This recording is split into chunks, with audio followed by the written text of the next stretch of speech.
যখন রাস্তা দিয়ে হাঁটি তখনও সবাই ফারহানা ফারহানা বলে ডাকে। তখন খুব ভালো লাগে যখন মানুষ আমাকে ভাবে চিনতে পারে এবং দেখে চোখগুলো বড় বড় করে, তখন আমার খুব মানে একটা ইমোশন কাজ করে যে ক্যারেক্টারটা হয়তো খুব ভালো মতো প্লে করতে পেরেছি। সো এই ক্যারেক্টারটা আমার এই মিডিয়া জীবনে মানে অন্য একটা লেভেলের জায়গায় নিয়ে গিয়েছে আমাকে।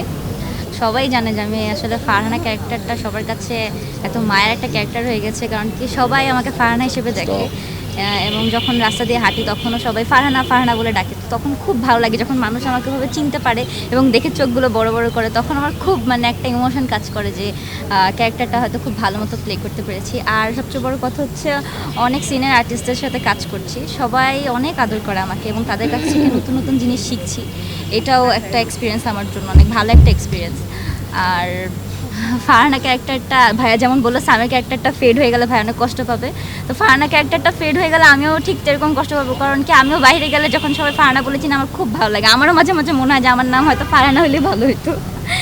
আর রাজমামা তো অলওয়েজ অনেক ভালো ডাইরেকশন দেয়, আমি তো ছোটোবেলা থেকে ওনার কাজ করি, সো আমি জানতাম যে এই কাজটাও ইনশাল্লাহ অনেক ভালো কিছু হবে এবং আলহামদুলিল্লাহ ভালো কিছুই হয়েছে। বাই মীরা ক্যারেক্টারটা তখন আমি একটু কনফিউজ ছিলাম যে আমি এত বড় একটা ক্যারেক্টার করতে পারবো কিনা, কারণ আমি সবসময় ছোট বোন বা ফ্রেন্ডের ক্যারেক্টারগুলো প্লে করে আসছিলাম।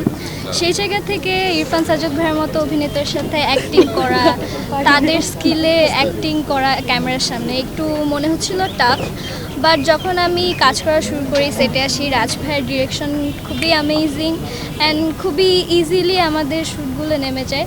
সো এই ক্যারেক্টারটা আমার এই মিডিয়া জীবনে মানে অন্য একটা লেভেলের জায়গায় নিয়ে গিয়েছে আমাকে। অনেক কাজ করেছি, বাট সেই কাজের তুলনায় যেখানে আমার দর্শক জনপ্রিয়তা ছিল, এই কাজটা করার পর দর্শক জনপ্রিয়তা আরও অনেক বেশি বেড়ে গেছে। সব জায়গায় গেলে দর্শকরা এখন বলে যে মীরা আপু আপনাকে খুব ভালো লাগে, সবাই ছবি তুলতে চায়, এই তো।